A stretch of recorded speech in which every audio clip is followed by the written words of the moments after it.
Hello, I'm in your consciousness again. Creepy, right? Anyway, now that I'm here, I will take the liberty to introduce my next guest. His name is Jelle Veyt and he is an adventurer. He has, among other things, climbed the Mount Everest. And if that is not crazy enough, you should know he has also cycled all the way to it.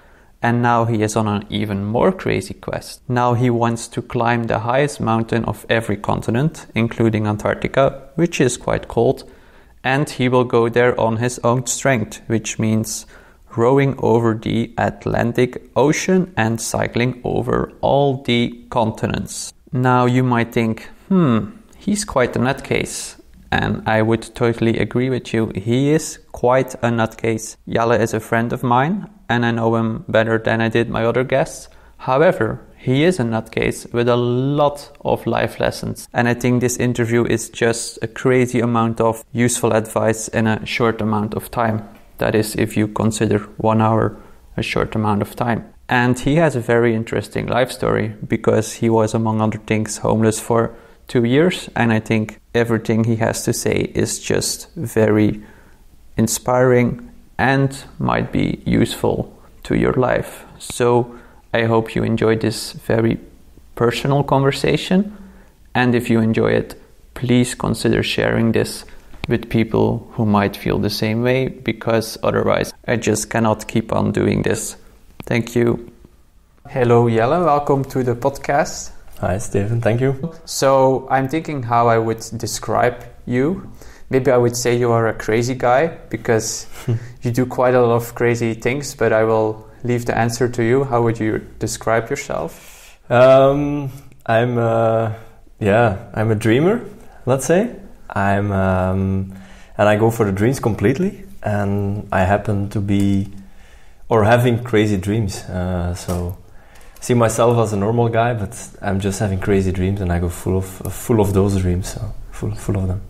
And when did the dreaming start for you? Was that already as a child, or? Yeah. When I was a child, I had already had crazy dreams. When people asked me what I wanted to be when I was growing up, one of my first answers was to become Chinese.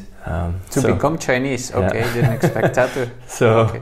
It's quite a spectacular dreams I always had, and I'm still pursuing them. So you still want to be a Chinese? No. But actually I fulfilled one dream, and it was cycling to China, which was already a child's dream coming true. Yes, maybe you should tell us a bit more. So you are a professional sportsman and adventurer. Yeah. So what quests have you undertaken so far, and what is the next one?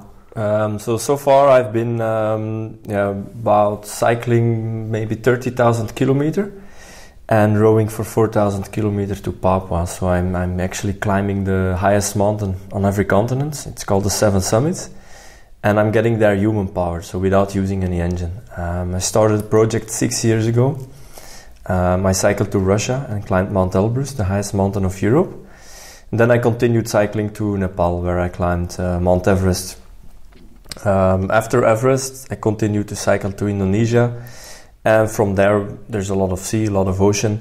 So actually, I took a rowboat and I rowed to Papua to climb Carstensz Pyramid, the highest mountain of Oceania. It all seems very simple now. It doesn't seem very simple, actually. It's been extremely hard, extremely long trip. And right now I'm preparing for a cycle to Kilimanjaro. It's about total of 17,000 kilometers. That's about 17,000 kilometers. That's a lot. I thought I was adventurous when I did 3,500 last winter. But that's already adventurous as well. It's just I like to go to the extremes and I can notice. When you say human powered, what do you mean by human powered? It just means that I try not to take advantage or too much of at least no engines and not take advantage too much of wind, let's say. If you have wind in your back when you're cycling, there's nothing you can do about it. But I'm not using a sailboat or anything. So a lot of people think, you should sail across the ocean, but I want to row across the ocean. When you say the ocean, you mean the Atlantic Ocean, yeah. The huge ocean separating us between Europe and Americas. Yeah. So yeah, it's actually it's a huge ocean, and by sailboat, I guess you can do it in 2 weeks. But then the discussion can start, like, how big is a sailboat with a lot of people, not with like on your own or anything. And I think with a rowboat, there's no discussion. You just use your own physical power. And how long would it take you? I think it would take me 1.5 months to 2 months being on the ocean with a friend.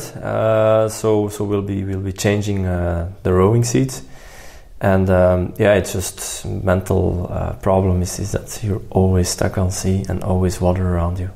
Yeah, I remember you telling me that last time you were rowing, you had some mild hallucinations. Yeah, definitely.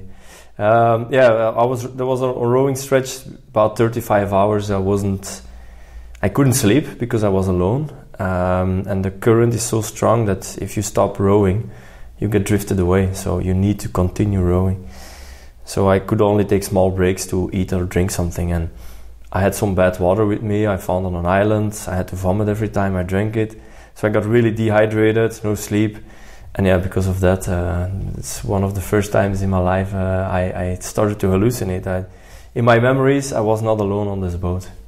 Okay, that's certainly an interesting experience. Yeah. And what goes through your mind in these moments, like when you notice, oh shit, I'm actually hallucinating?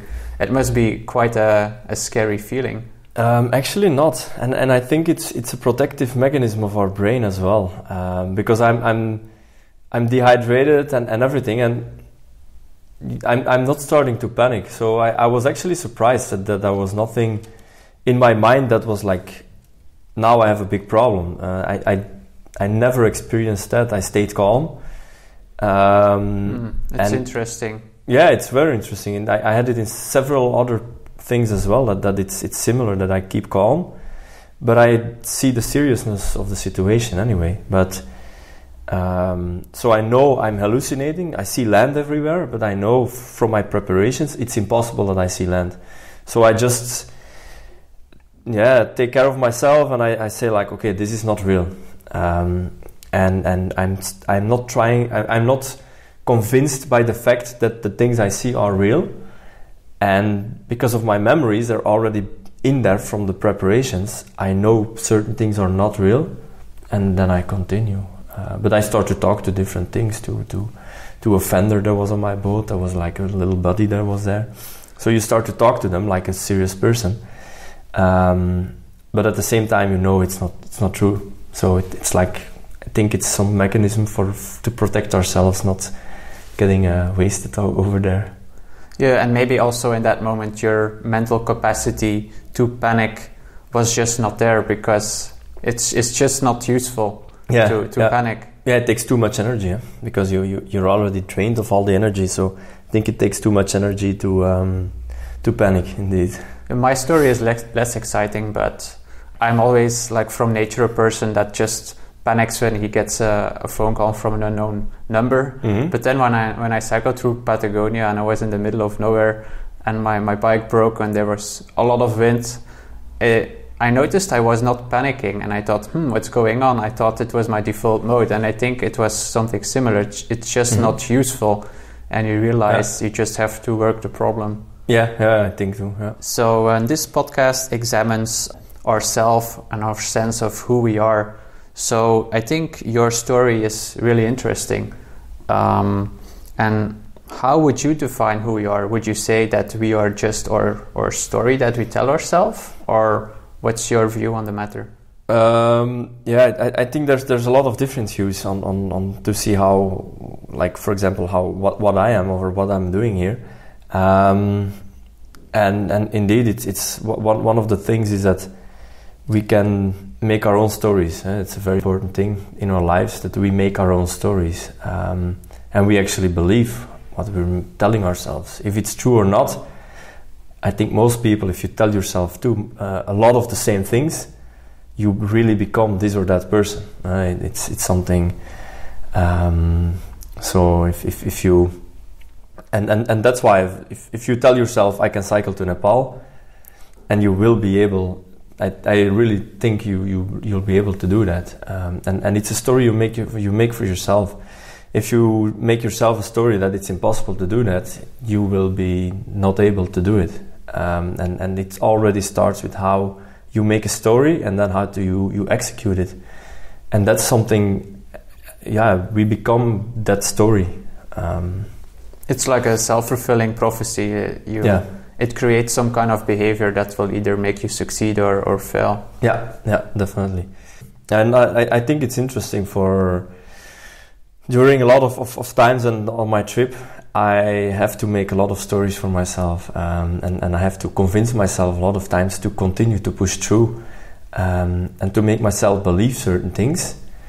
And sometimes they're true, sometimes they're not, and sometimes I know it if I'm lying to myself or not. But at least it helps me to reach my goal, or to reach the things that I'm doing. Yeah, I think that's very interesting, because I think also your story is quite fascinating. So you were homeless for some years, if I understand correctly. Yeah. And then in the end you ended up at the roof of the world, Mount Everest. Yeah. So actually, indeed, I've been when I was 17 years old, and I was in a divorce with my parents, and I landed in Ghent on the street for 3 years, and then I had nothing, and then a couple of years later, I'm on the highest peak of the world. Yeah, that's crazy, because also you have to bear in mind that such an expedition is very expensive. So you managed against all odds to go from a homeless person to some guy that managed to climb the highest mountain in the world. So I got lucky, and in the way I got lucky was I got opportunities, and the thing I did is I took the opportunities. So it's always a combination of both. If you're lucky, it's not that somebody puts you on the summit of Everest. If you got the opportunity and you take it, then you can reach the summit. And it's with a lot of things. When I was in the streets, I was able to get a job, then go to the university, and those opportunities were created for me. So I got lucky to have those opportunities, but I took them as well, and completely, because I didn't want to regret anything in 10 years. And it's the same with Everest. I was able to climb it with some friends in an expedition, and not like a client, but more somewhere in between. And I took this opportunity because I don't have the money to go on a fully guided expedition. And then when I lived on the street, I always had the idea, because I lost a lot of people when I was there. They got killed, or even one friend got murdered. And I always thought, I'm not going to live that long. And there was something, I think, I was always convinced. I was 17 years old, 25, 26 years old, and I'm dead. And actually, I was always surprised when I got to that age, and I was like, oh. So you were grateful for every day you had, actually? Yeah, because I was always already still alive, and I was actually making something of my life. And then I think a year later, I started cycling to Everest. So, yeah. So did you have a lot of fears then when you were living on the street? Were you afraid of dying, or were you afraid of that your situation would become even more worse, or? Not really afraid of dying, because I already had some close friends of mine who got killed, and it made me realize that it's just an important aspect of our lives, to die. It's something we all gonna do, and we're very sure of that. But then there's other things I was afraid of, but it's more it's different things. It's being getting kicked out of one of the squats I lived in, or not having food, or not having. So you're actually being more brought back to basics in life, for example, like being aware of having a shelter, having food, being able to have some water, take a shower maybe. So those were my biggest concerns in my life, and I actually felt a bit grateful that it's only these that are my concerns. I don't have anything else, And I know some of these concerns are, luckily in Belgium here, will be very quickly satisfied if I really need it. If I really need water, there will be someone to help me. And I was really grateful for having only these concerns and not having to think about a mortgage or a car or a lot of other things. That was, I always thought like, oh yeah, I live very simply because I only have this, I have nothing else in my life. And if this is my concern, I shouldn't complain. Actually, most people have the same concerns as you did back then, but we just, I think we make up other concerns for ourselves, like you say, a mortgage and a car, etc. Yeah, definitely, yeah. So we were talking about dying and one of your friends dying. What does that do with you? Because now you do a lot of risky things. So you seem to be able to very much handle the concept of potential death or serious injury. Do you think it is because of your previous experiences and, for instance, your friend dying, that you are now able to see this from a very stoic point of view? Yeah, I actually think so, because I think I was about 17 years old and I think I had 5 friends dying in a short period of time, I think about 6 months. And how did they die? One of them got killed by her boyfriend. The other one got hit and run with by a car, so he was walking home. Then one of them had cancer, and then one of them hung himself, and the other one got killed by a car as well. So yeah, it's a lot of different reasons why people died, and it's all young people. So it's not even my grandma, it's just people my age who all died, and some of them were really close friends.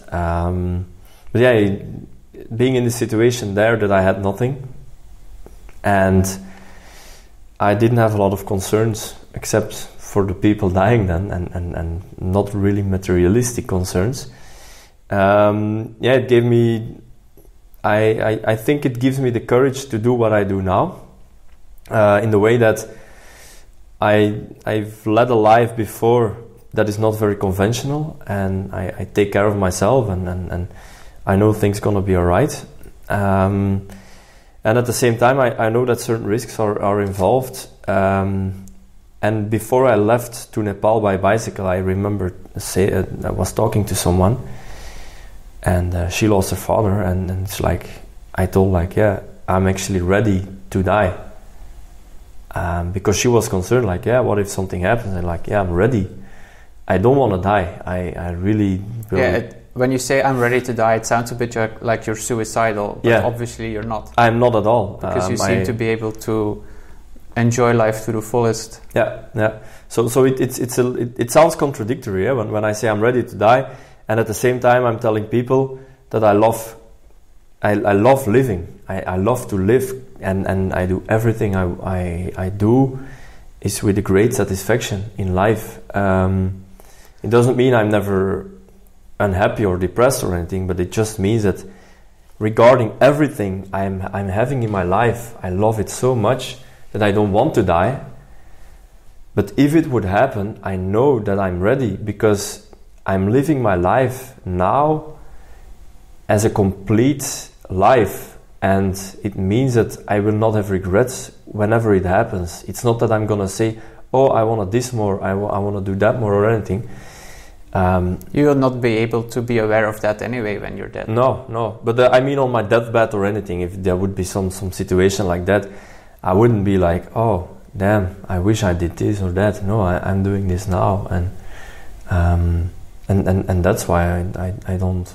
I feel that everything is good in my life, and I think when somebody is really, really fulfilled in their life, I think they can say something like that.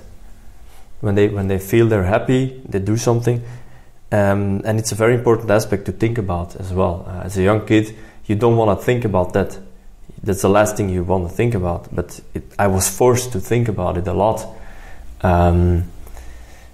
but it changed me completely the way I am now, and I'm actually, I don't regret it. So would you say that every day when you look in the mirror and you ask yourself, did I do what I wanted to do today? Your answer would be more or less yes, most of the days. Yeah. And that doesn't mean sometimes I don't do a lot in a day, but at least I know that in the end, I know that I've had a good day. Even if it's that's something else. What else I think is important. Even if you don't do a lot or you haven't experienced a lot in one day, it doesn't mean that it can be fulfilling. It's just you need to be able to look at small things in life as well. When I lived on the street, I was happy to have a shower or to have some water or to have electricity somewhere because I didn't have it for 3 years. And I think it made you very grateful for just the little things in life. Yeah. And I think that's an important thing in life as well, to be aware of a lot of small things and to not take don't take it for granted. And it's like C6 Steve. I don't know if you know the artist, but he has a song and he lived on the street for a while as well. Can you sing it for me? And his song is like, I started out with nothing and I still have most of it left, which makes him very grateful for the things he has now. That's a very nice phrase. Yeah, and I just love it, and it's something that's a lot of times it's in my head. What he trying to say with that? So would you say that most people make up their own unhappiness or even depression? Depression, of course, is something chemically going on in our brains as well. But sometimes you can do something about it. Sometimes it's just not everybody is built the same way, and our brains neither. So I think one person is more susceptible to depression than the other. And in certain cases, it's really a disease, an illness, and there's not some easy fix for that. But I think when I see a lot of people around me, I see that a lot of people put themselves under unwanted stress. When I talk to people and they want to buy a house and they have, let's say, a budget of 200,000 euros, and they go to visit houses and it's like, yeah, but this house is 230, it's nice and this is perfect for us. It's like, yeah, it's not perfect because it's not in your budget, but still they buy the house and it puts them under a lot of stress because they have to pay the mortgage every month. Maybe it's like a typical Belgian thing, but here we get a house, we get a garden, we get children, and then 10 years later we get a depression because then we start to think, is this what I really want? Yeah. And that's actually one of the reasons I started doing my adventures as well. Is the first time I did a trip like that was to Czech Republic. From Belgium to Czech Republic and back was about a month of cycling. And I was on my own, and in Germany there was a guy, an older guy, 60, 70 years old. Hey, can I cycle with you a bit? I want to talk to you. He said, yeah, okay, why not? So we cycled maybe 1 hour, 2 hours, and he said like, what are you doing? I say, explain my story. Like, my whole life I wanted to do something like that, but I didn't, and now I can't. And the rest of the trip, I think 3 weeks more, I had a lot of time to think about what he said. And it's like, so he's regretting now at this age that he didn't do the things I'm doing now. I don't want to be in that situation. There was once a philosopher who said, I think his name was Pascal, that everybody has 2 lives and the second one starts when you realize you only have one.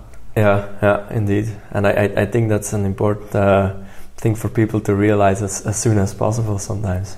But do you think people need like one kind of dramatic event in their life for them to be able to see that they only have one life? At least I think for me it was like that, but I don't think everybody needs it. I think people can find it out another way as well. Some people already know it. Some people get it from their education, from their parents or anything, because their parents like, you should enjoy or you should do.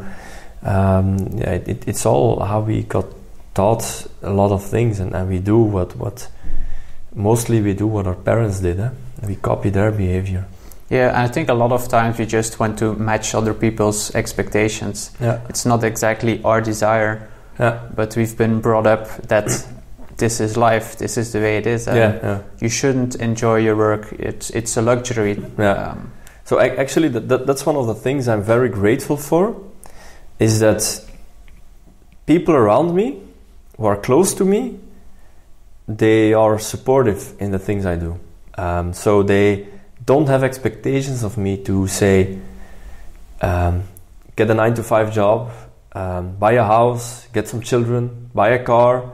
So all people around me, they don't have the expectations like that. So like my mother, my brothers, other family, friends, they have something like, we appreciate what you're doing and we have a lot of respect for that. And vice versa. When my brother has a wife, children, he has a house, I'm very proud of him that he's doing that, because nobody around him forced him to do that. There were no expectations whatsoever for him to do that. So I think it's really nice. I'm very very grateful to have a situation like that. I have some friends, a good friend of mine, she wanted to do something else in her life. She did another education, and her father, he didn't like that. So she was an engineer, but she wanted to do something else. And her father didn't talk to her for a year because she didn't follow his will. And then it's very sad that people have to live that way. Yeah, I think a lot of people are in that situation. Mm-hmm. So you never got the phrase, why don't you get a job like everybody else? When will you grow up? Things like that? No, I don't get it from... Yeah, I get it sometimes from a patient or anything. I work as a physio sometimes. And there sometimes somebody tells it. But actually most, even especially the elderly, when I work with them, they're like enthusiastic, but extremely enthusiastic about what I do when I tell them my story. They're like, yeah, you're really right that you're doing that. So it's actually confirmation that I'm doing the right thing, because they see my enjoyment, my happiness, in my eyes. They see the enthusiasm that I have for my dream. And I always think it's very important for people to pursue their own dreams, not from somebody else. I think after a while we get so caught up in other people's expectations, we start to think that other people's dreams are our dreams. And I think that's why a lot of people are afraid of asking themselves, who am I really? Why am I doing the things I do? And I think the longer you're stuck in some kind of situation, the harder it is to finally say to yourself, okay, now let's take a blank piece of paper and think about my life. Like, what have I been doing the last 40, 50 years? And maybe that's when a lot of midlife crisis starts to happen. Yeah, definitely. And that's it. What I think as well is that people don't take the moment to relax and to think about, what are we, or what am I doing, or what is going on now in my life? Am I happy with it? They don't ask themselves this question. And I think it's very strange, because it's like, I think you said in two of your previous, or in the first podcast, people cannot sit alone in a room quietly. It scares the shit out of them. And it's like, if you can't do that, you should, and try to do it, and try to find out what is all going on right now. It's like meditation. Do you meditate? Yes. Sometimes really on purpose, that I'm sitting in a room and I meditate.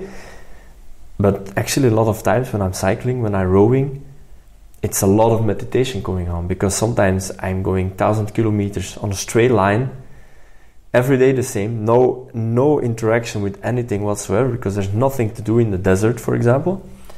And that's moments you really meditate, and you're really there in the moment, and there's no escaping from yourself, nothing. And you have a lot of time, and sometimes I really do it on purpose then, to fight my own demons, because you have time and space to do it. And sometimes I let all my emotions go out.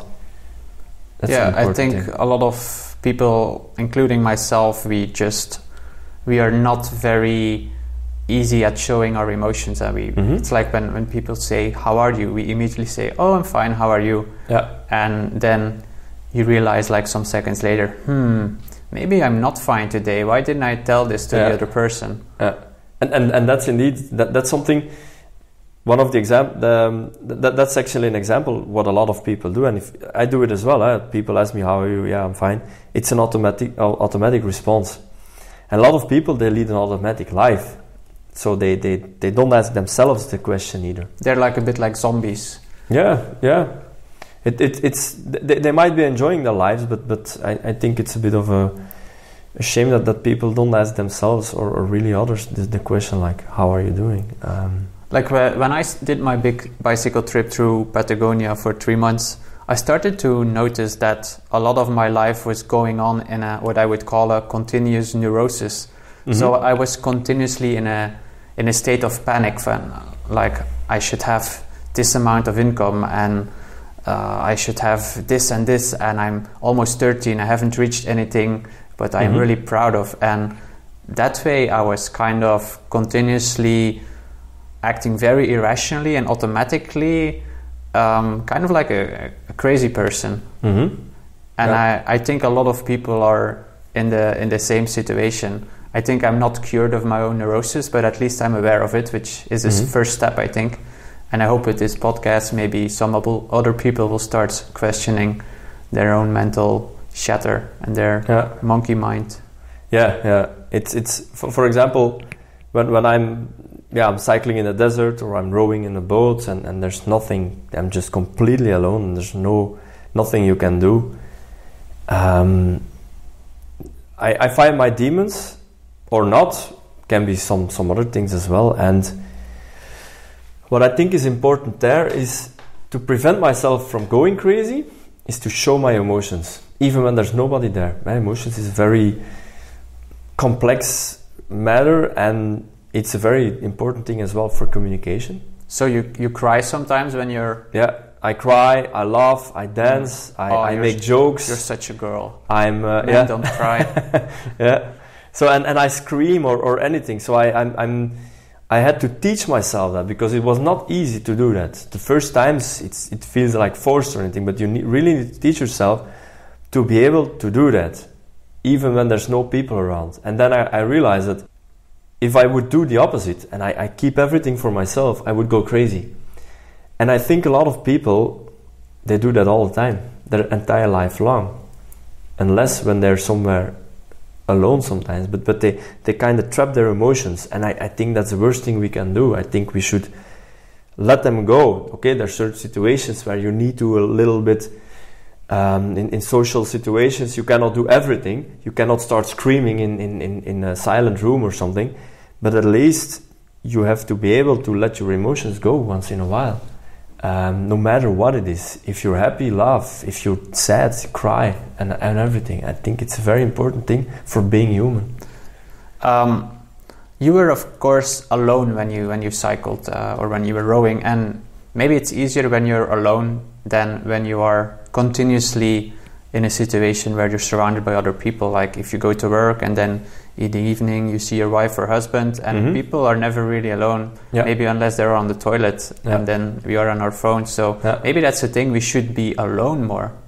Yeah, and that's one of the conflicts I regularly have when I'm back in Belgium. I start to work as a physio, and I go from having a lot of me time to almost none. And that's why I work I live in Genten, I work in Brussels. It's 2 hours cycle to work, 2 hours back. So I have 4 hours in a day where I still have this me time. And I think it's a very important thing, because it's a very big contrast otherwise, going from being alone to sudden attention everywhere and distraction and then everything. So for my mental health, it's important to have this time sometimes to say, I'm gonna cycle alone for a couple of hours. Yeah, for me it's very recognizable, because when I was in Latin America for 8 months, and the last 3 months I was almost all the time alone cycling, and then when I got back here, it was like I was entering a new alien civilization, and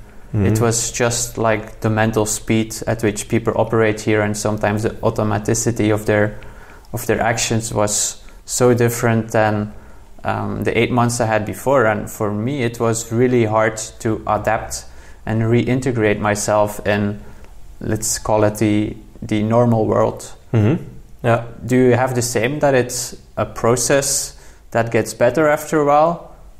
Yeah, I think it gets better, but before I was trying much harder to get into the world, and I think now I'm more letting it go and letting it be what it is. And sometimes I find myself being under pressure as well, which is perfectly normal. And I think everybody should be under pressure once in a while. but not constantly. So it should be the balance should be the other way around. Now I see it with a lot of people, they're constantly under pressure, and that's why you see a lot of burnouts and people having mental illnesses. Yeah, some of them are like I said, there's nothing. It's like a real disease, of course. But some of them really have depressions as well because of too much pressure, like being the trigger. Yeah, and a lot of people, they put the pressure entirely on themselves. Like no one is forcing them to be that ambitious. Mm-hmm. Yeah. But then we are back to the thing of where we raise as children. It's interesting because if we explore who or what we are, it's in the end it's also nature and nurture, right? Mm-hmm. Like you could argue, do we even have free will? We did not choose our environment, we did not choose our genetics. So would you say people have free will? Like somebody with a similar story like you might have used it for your advantage, if I can say it like that, and it gives you energy now to appreciate life, but maybe somebody with different genetics in the same situation might now be a criminal.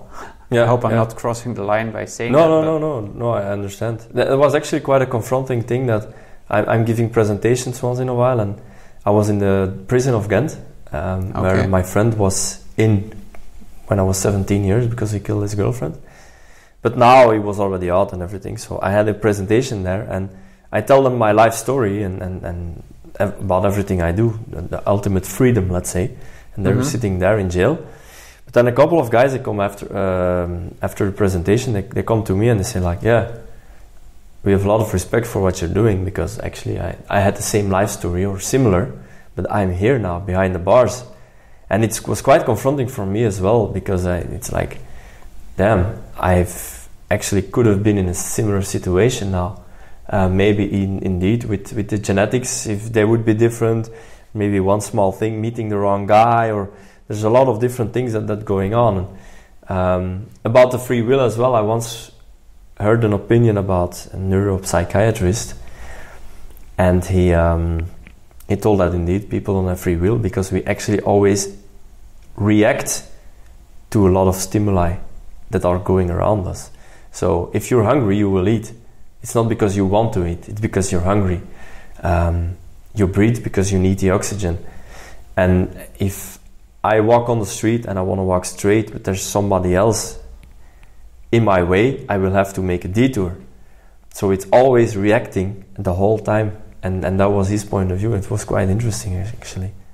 No, but I think it's that, and that's indeed it's something that's always been on my mind as well. Is why am I doing this? I know why I'm doing this because I love doing it. That's my first. But I've been in so many situations, and one of the most important things for myself is I cannot use my own past to blame what I'm doing now. And I think that's a very important awareness for myself, to be not in a situation that, oh yeah, now I will be an alcoholic because I've had a lot of problems when I was a kid.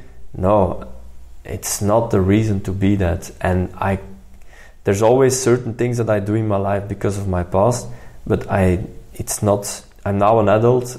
I think I should make my own choices as well. But it's still difficult because I know that other places or in other cases it would have ended up completely different. Yeah, it's something we can go on and on about, like what makes somebody do the same thing or a different thing in the same situation. You said like you had quite an interesting life story, like not the average life story. What were some of the hardest moments, maybe in your life or also in your adventures, where you really got to know yourself? Yeah, I think one of the first ones was in the divorce with my parents. My mother tried to kill herself, so it's not really good as a 15-year-old to bring your mother to the hospital. And there you got to know yourself in a very panicky situation, because you know what's going to happen if you don't act right.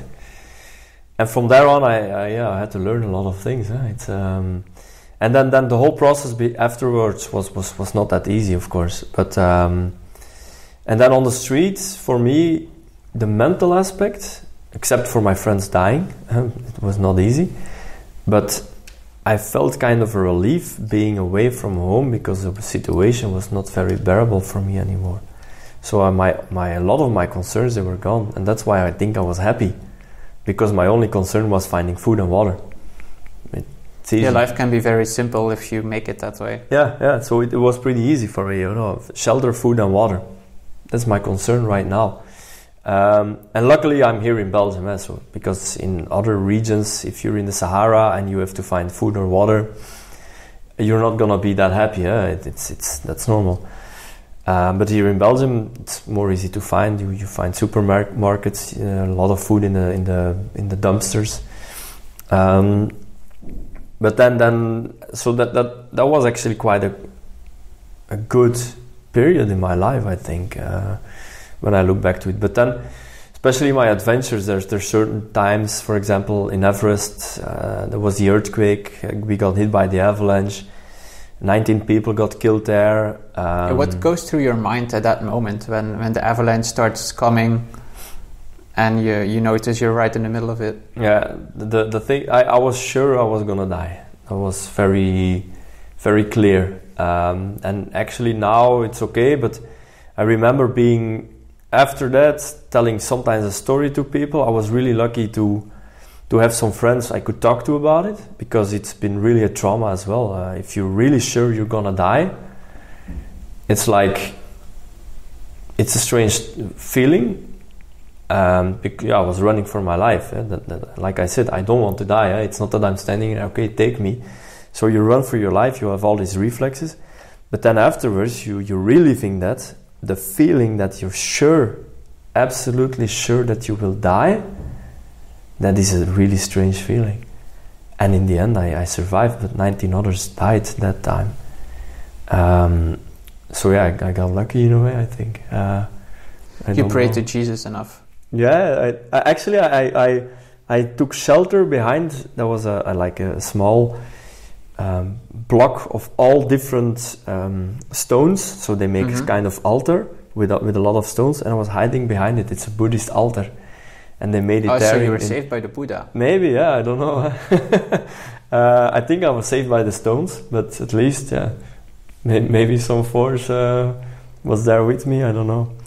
So when you were in that situation, did you have like some religious moment where you were praying to some kind of God of please help me?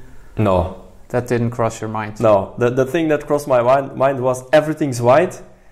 I was running towards the tent where my friends were. I couldn't breathe because it was full of snow and everything. There was like a very dense, compact cloud of snow over us as well. So I was crawling on hands and knees. I couldn't breathe, so I took my shirt, took it over my mouth to breathe, so I still could think logically, which was really strange. And I remember I have to crawl to the tent where my friends were. I didn't know if it was still standing, but at least I was trying to get there, and I knew very rationally when I was crawling there, and I was in panic, of course it was, but still I remember I have to crawl to the tent, and if you close your eyes and you want to go in a straight line, you always make a curve in one direction. So I was already calculating that I was doing that.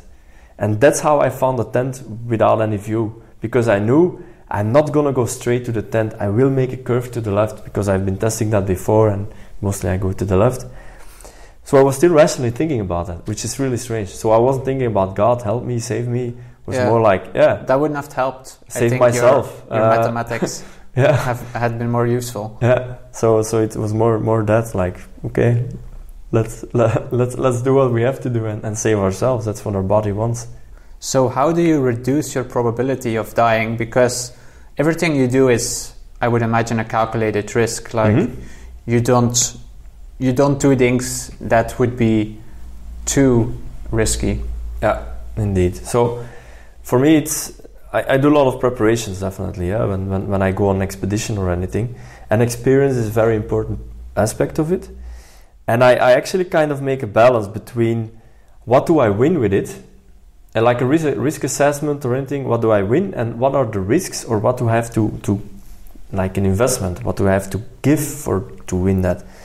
And for example, if I know for Everest, the risk is 90% that I will die, and there's only 10% that I will make it to the summit that day because the weather is not good, I will not go, because I can wait. That would be really being suicidal. Yeah, so I can wait. I can wait and see what happens. If myself am sick, or the equipment is not good, or all these things, and the balance is negative, I will not do it. If the balance is positive, I will go it, and with full 100% dedication. And I think that's a thing that you see a lot of people.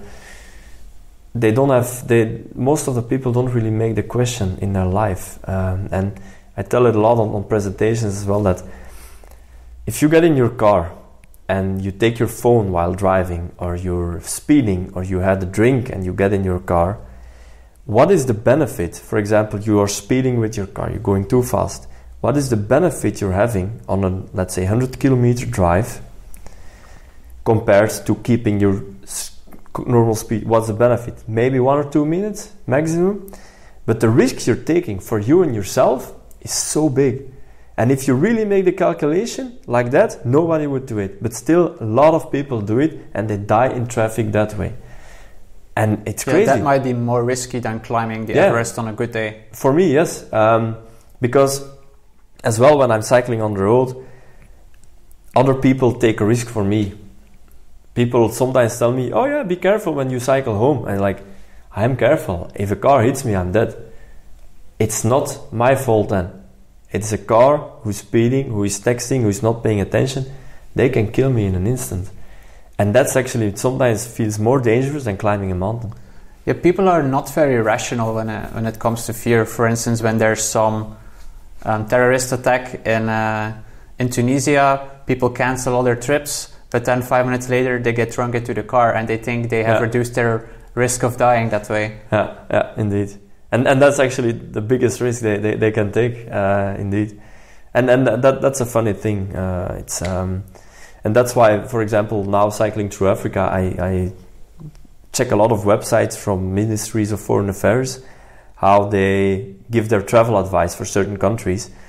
So I know which areas to avoid and everything. So they make some maps. And then I see certain areas that they say like, be careful when you travel there, for example, because it's not very safe, but it's not extremely dangerous. And then I think, okay, but what's the reference, because what is for them safe or not? So it was from the United States. I check a lot of African countries. You should be cautious. Maybe you shouldn't go there, you should go there. At least be cautious. And then I check Western Europe and Belgium. What are they saying about that? What is the United States Ministry of Foreign Affairs, their website, is saying about Belgium? They give the same travel advice. But I live in Belgium. I don't feel unsafe for terrorist attacks. But it's there on the map. So it's always compared to very much irrational. Yeah. So it's very funny to have seen that now, because then I think, Like I was 8 months in Latin America, and a lot of people were thinking I was crazy of going there and not preparing much. Mm-hmm. But I felt more unsafe in the months I'm back in Belgium than in the whole of the 8 months I'm there. Yeah. But I think everywhere you are, you need to use your brain, and you need to you don't need to go too far. Yeah, of course. Yeah, it's like when I'm cycling here, I mostly wear a helmet. When it's dark, I use lights, just because it makes sense. Somebody will see you more clearly. If you fall, you don't get injured that hard.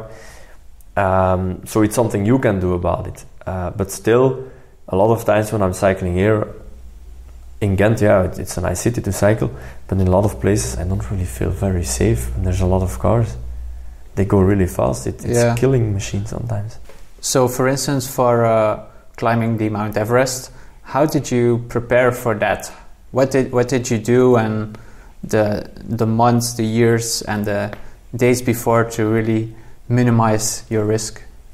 Yeah, first of all, I climbed mountains in Europe. That helps. I did several courses to become an independent mountaineer, an alpinist, because you can go climb Mont Blanc with a guide, which is it's nothing bad about it. It's sometimes really nice. It's a great experience, but I always wanted to be able to do it myself instead of using a guide, because then you can do a lot of mountains on a guided trip. But then you can, if you go to Everest or other mountains, you need experience. And with the guides, mostly he takes care of the experience. And you kind of get some, but you don't become autonomous in what you do. So for me, it was important to become very autonomous mountaineer. And then when I cycled to Nepal, I climbed Belbrus in between, which is an easy mountain. And in Nepal itself, my friends, they have an expedition company. The owner, he climbed Everest a couple of times, a couple of other 8,000ers, and that was Ted Atkins. He died sadly last year, but he was a very famous mountaineer. And actually they prepared me as well to climb Everest, so they helped me train and get the experience in what to do, equipment wise, physically, technically. So it was really exceptional opportunity as well by having the right people around me. And they had something like, yeah, if you cycled here and they saw me doing certain things at a certain time, they said, but you are ready for Everest, you're more than ready, we really believe, actually I'm 99% sure you will make the summit safely. That was for me like those experienced guys, if they say that, I believe them, I trust them. Yeah, they're the ones you should listen to. Yeah. Because they have no benefit of me sending to summit or not. They don't have any benefit about it, because I'm not a paying client. So for them it was like, you're ready. And yeah, I believe them, and I felt ready. I felt really ready. And I left nothing to the I didn't want to have any coincidence, and I didn't want to have any surprise. And when I was there, I mean, the third year, the first 2 years, there was the avalanche. You tried more than once. Yeah, so the first time there was the Serac that fell on 16 Sherpa, all expeditions got cancelled. The second year was the earthquake. Nobody went to the summit as well because of the whole devastation in Nepal. Then the third year when I was there, yeah, I actually went up. It wasn't easy, but there was actually nothing wrong. Everything went pretty smooth. I really had a lot of fun. I remember, I think in camp 2 or 3, it's more than 6,000 meter altitude, making a snow angel. My friends thought I was crazy, but I just like, yeah, let's have fun. I'm here to have fun. And they thought like, what is he doing? He jumps in the snow and making this angel. Because sometimes people take it too serious. You're still there to have fun. Yeah, I think that's a very nice way of going through life, is sometimes have a bit of fun. Mm-hmm. I think it's important not to forget that. Sometimes I forget it as well, because you're too busy, you're too focused on anything, and it's like, stand still, wait. And don't be a zombie. Fun. Yeah, and then have fun, like, don't take it too seriously. So when we speak about fun, what would you say were some of the moments when you had the most fun in all your expeditions so far? Yeah, there's several moments. For example, the first day I left Belgium, I remember that I felt so good. A lot of people gave me like the lucky charms, like here, this is for luck, like a bracelet or things like that. And when I was cycling the first day, I thought like, actually, it's funny people give me that to give me good luck. I'm already lucky. I'm really happy with my life. So there's nothing that can go wrong. I'm already doing that. And if I get a flat tire, it's not gonna be. It's not the end bad. Of the world. Yeah, I've noticed myself. And things like that happen, or something else serious happens. But I didn't feel like I need something for good luck, because I was already there. I was already doing it. So that was a very first day was full of joy, and that happened a lot of times, of course. But one of the special moments was the most fun for example, on Everest, climbing it, I had a lot of fun. I had to learn myself, but I was already by cycling there. When you're suffering physically, you can still enjoy the moment. And it's not that I enjoy suffering, it's not that. But I can still really enjoy and appreciate the moment while suffering. So I kind of try to disconnect both of them. It's not because you're suffering you cannot enjoy something. And that's something like you sometimes you're suffering, it's really hard, but you're having so much fun at the same time. And I had it on the ocean as well sometimes, that you're somewhere and you see a small thing, you know. Mostly it's a small thing, but you see some dolphins or anything. And I've been on the ocean rowing alone. I see some dolphins in the distance. They come closer or anything, and I just start to cry because I'm happy. I'm very emotional then about the situation I'm in. I'm very grateful that I can be there. At the same time, it's hell because it's 50 degrees Celsius on the sun, and you're not really physically enjoying, but you're and still... maybe you were hallucinating the dolphins. Yeah, it could be as well. Know. Yeah. I'm actually pretty sure that I wasn't hallucinating there at that time. It was a couple of hours later. I think 20 hours later, I started to hallucinate. But because I saw a lot of dolphins and I saw a lot of things there, but still to appreciate the whole moment there. I hear a lot of gratitude coming back in your story. Mm-hmm. Maybe that's what a lot of people are missing these days is gratitude. Like there's an exercise that has been proven to get depressed people a bit more happiness on a certain happiness scale, is that every morning or every evening they say 5 things they're grateful for that day. Yeah, that's interesting. I didn't know that. You're probably doing more than 5 per day if I hear I think so, yeah. So you don't need to do that exercise. Because regularly in the day I think like when I'm cycling and I see like, oh yeah, that's a nice view, and then I feel grateful, then I take a small moment to realize that it's not a given, you know. I'm happy, I'm grateful that I can be here right now. Yeah, it's interesting that you say even though you're suffering, there's still some meaning to be found in that. So mm-hmm. It's really mentally, if you say a situation is bad, it will feel bad.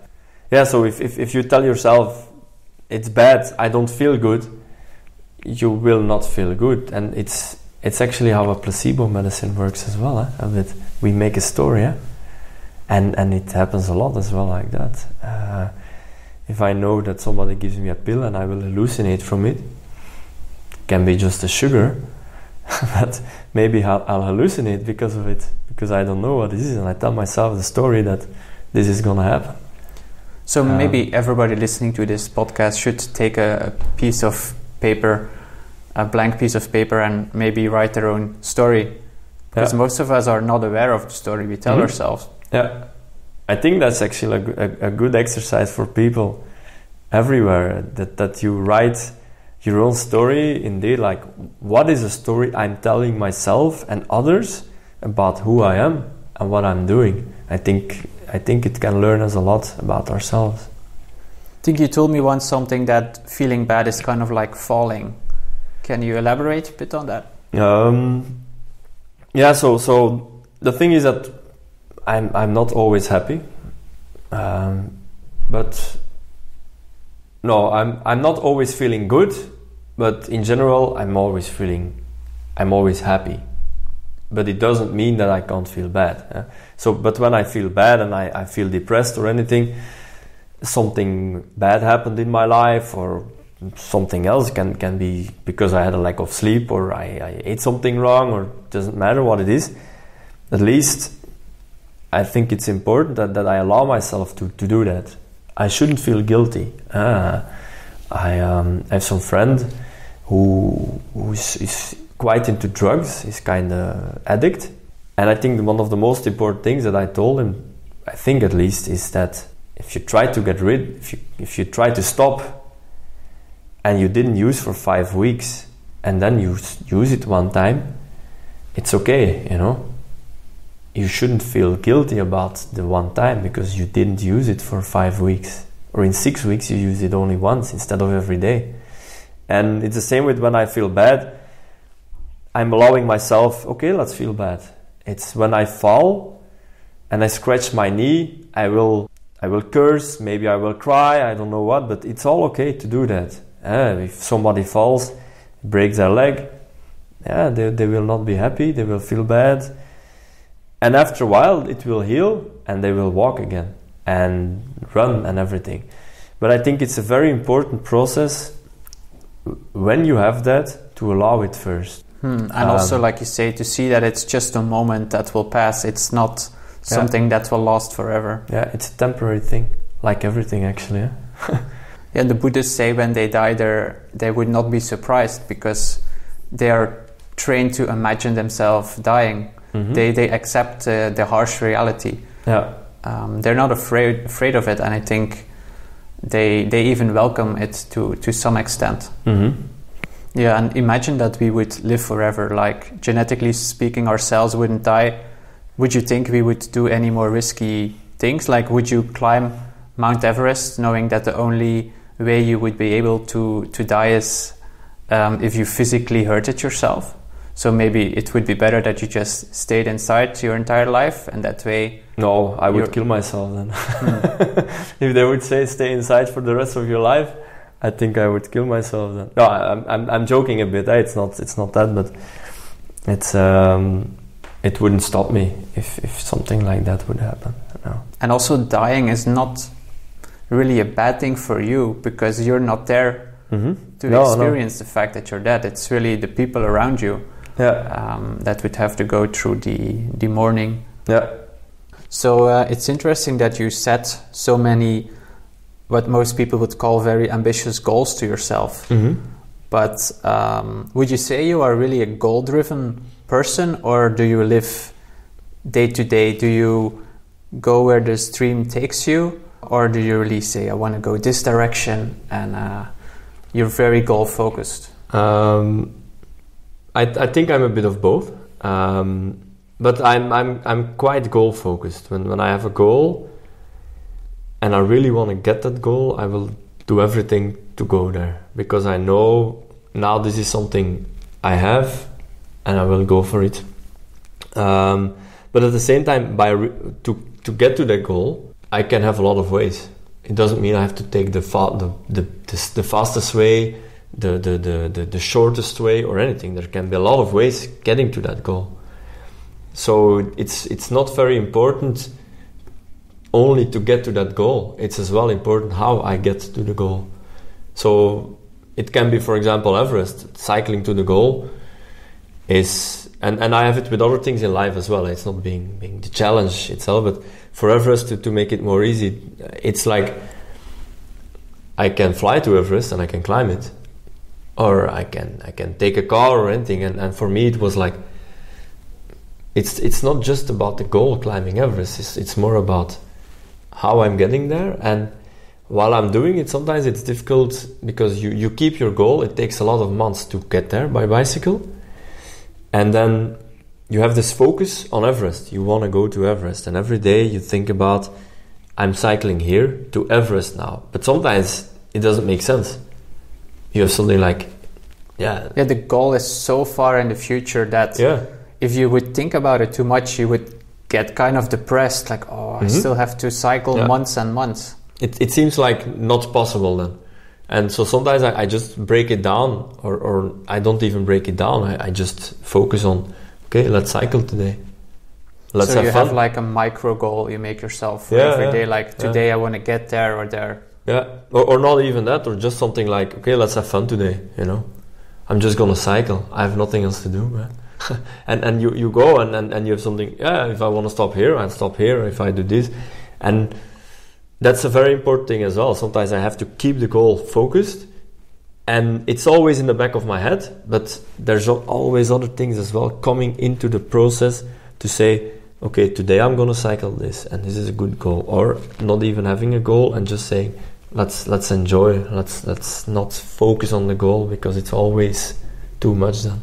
Yeah, I think these days a lot of people are focused very much on goals, like I want to get this promotion, this and this, and they forget to have fun along the way.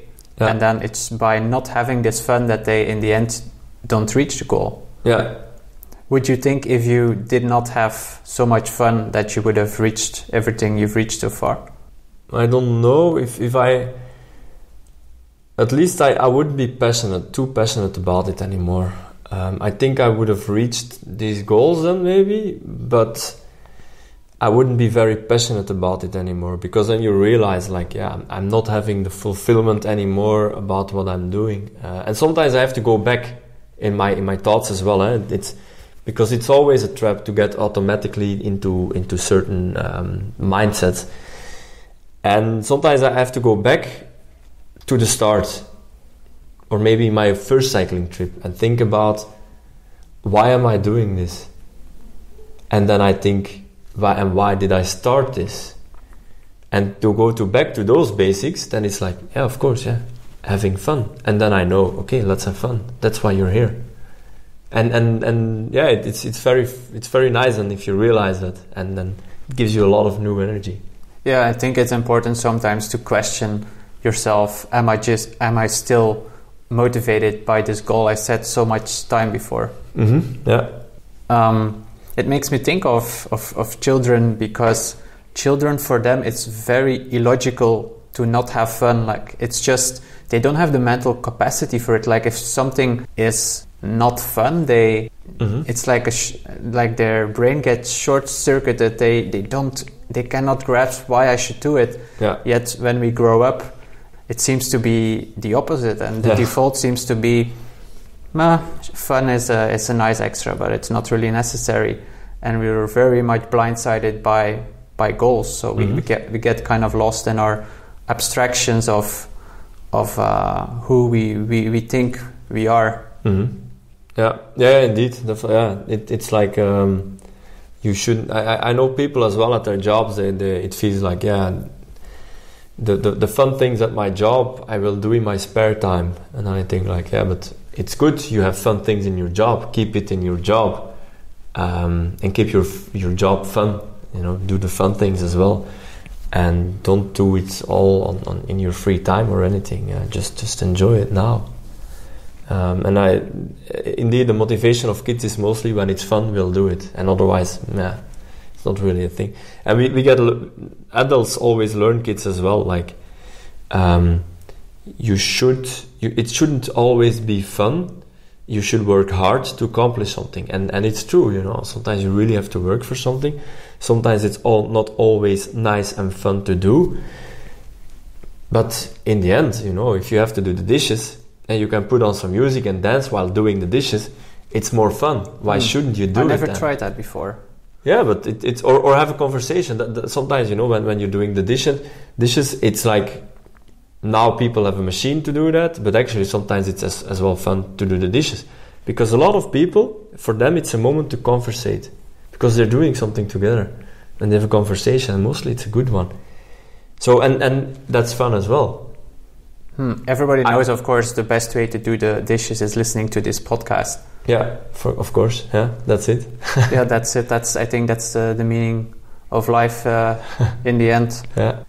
Maybe there might be some listeners who are thinking, I want to do the same things as Jelle is doing. How would you recommend them to get started with it? Because it might feel very ambitious at first, and very scary to embark on a life path like this. Maybe leave your career behind where you gain good money, things like that, and just go for some adventure that gives you energy, that makes you feel alive. Yeah.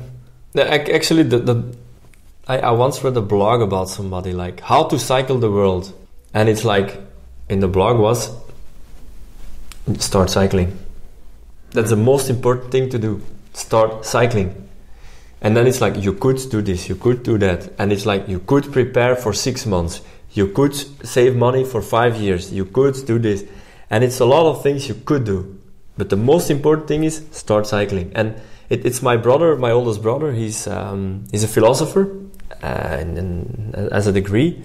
And he, when I graduated, I had the opportunity to go to Qatar for a PhD, earn a lot of money, or cycle to Nepal.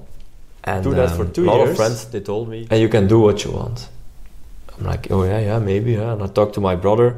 He kind of already knew what my preference was, but at least he's like, yeah, you can work for 2 years and do what you want, or you can do what you want right now.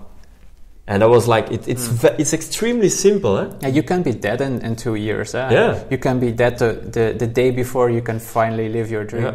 Or get sucked in a career and do the rest of your life that, and then 70 years old, meet another cyclist and say, I regret that I didn't do that. So it's a very simple, it was an extremely simple answer of my brother, and it made so much sense. And I think a very important thing is as well in life, keep it simple. It gives a lot more joy to keep things more simple. In our relationship with people and with everything we do, the more you keep it simple, I think the more satisfied we will be as well in our lives. Maybe we should ask more life advice from kids then, because kids are very good at giving very simple but yet very helpful answers to a lot of questions. Mm-hmm. Yeah, definitely. Yeah. So when we speak about relationships, don't you have the feeling that a lot of relationships are imminent when you travel? Because when I cycled for 3 months, I remember I kind of got bonded with people, but then yet I felt a bit sorry because I knew the next day I was leaving, and you always have like these very imminent relationships. And I think if you cycle then for 7-8 months or even a year, after a while it must be a bit difficult. Or how do you handle it? Yeah, it's something you get used of meeting people, saying goodbye, and it's always, the more you do it, the easier you let people come to you. But as well, it always, you cannot tell people that it's very deep conversations you will have. And sometimes you have, but you don't create a really deep bond with somebody. Yeah? When you're cycling like that, most of the time you meet people and you see them the next day, you don't see them anymore. That happens a lot. But I had certain times when people cycled along with me or rode with me, and then you get a deeper connection with this person. So that's really nice. Or as well, keeping contact with your friends or family at home is another important thing. Not to that's why I think it's important as well to keep connection. Is if you go around the world and you don't see loved ones or people you have a connection with for, let's say, 5 years, you will know the world, but you will have forget your own world. So and I think that's something I want to avoid as well, and so that's why I try to keep in touch with a lot of people, so my world stays here as well, because this is where I grew up, and this is where I have a connection with people. And if you do for 5 years, let's say, every day you see people, you go away, you see people, you see the world and you know the world, but your own world is a little bit, it's less, I think. And I also think in the end people change all the times, and if you don't do the active effort of keeping in touch, you will notice that when you're back, you're not talking to the same people anymore. Yeah, I'm happy now as well with my friends and everything, that when I'm gone now for 7 months and after I climbed Kilimanjaro, I'm back in Belgium. The first thing we'll do is we go to a bar and get drunk. And they will not ask me the whole night, how was it? Tell us some stories. It's like what I'm doing the entire time now. Yeah, but it's a different thing. We still have conversations on a different level. And that's what I mean. Like, it's not just about tell us a strong story, you know, or like a crazy story, what happened there, or it's more like, yeah, let's just have fun somewhere and let's talk. And it's not that I'm telling all the time, you know. Yeah, I remember when I got back from traveling 8 months, I got so fed up. Like, I was actually avoiding seeing friends because I knew I would have to say the same story I told a friend yesterday and another friend the day before that. Mm-hmm. Yeah, and that can be annoying a bit. And that's what I appreciate with my friends then, is that the first night I come back, we just go to a bar and we drink, and I'm still the same old friend from before. They laugh with me, I laugh with them. It's just... yeah, what more do you want? Huh? Yeah. So if we now would come back to the central question again of the podcast of who or what are we, then what would you reply to that? Oh, that we are, we are people that we create ourselves, I think. And we are the story we make ourselves believe. And in that way, I think we should have a lot of fun in life. So I think I will round up the interview now, so you can prepare for your next expeditions or whatever you want to do. But is there one book you would recommend everybody to read? Yes, there's The Steppenwolf, Hermann Hesse. He won the Nobel Prize of Literature in the 1930s somewhere. But Steppenwolf of Hermann Hesse. Great book. And what is it about? This is actually about a guy who is... It's about the duality of somebody, the Steppenwolf, wanting to be alone, away from society, but at the same time attracted to it as well. So it's about this struggle a bit. It's a very interesting story. Yeah, I think it's a very interesting book. It's one of my favorite books, and I actually, most of the time I carry it with me. Well, I will certainly read it. And then the very final question. It's also a very annoying question. I don't know the answer to myself, so I just ask it to other people. It's what this whole podcast is about as well. And the question is, if you would have a piece of paper and you could write a message on it and you could put it in the mailbox of every human being on this planet, what would you write on it? Have fun. Have fun. Yeah. Okay. Well, that's a very simple answer. Yeah. I think that's the most important message we can give to people, I think. Have fun.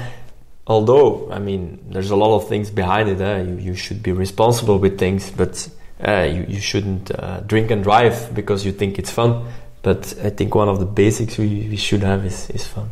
Do you think we have a natural capacity of having fun? Yeah, I think so.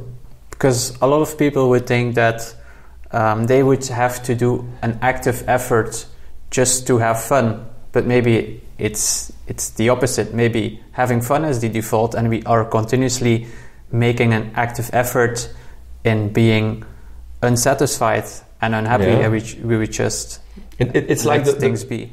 It's like the way you learn it. If you always hold your farts your entire life, it's gonna be difficult to fart somewhere. If you just let them go, it's gonna be easy to let go. And I think that's the most important thing in life as well. Just learn to let go, have fun. I think now that we're speaking about farting, we should really finish off the conversation. So thank you very much. It was a really intriguing conversation. Yeah, you're welcome. And good Thank luck. you. Thanks. So I think this was just a very inspiring interview. And I think if you ever felt abnormal in your life, maybe you will feel a bit more normal now if you compare yourself to Jelle. Or maybe he's the normal one, because he is doing what he wants, he is living the life he wants, and I'm sure he will have no regrets if that finally is upon him.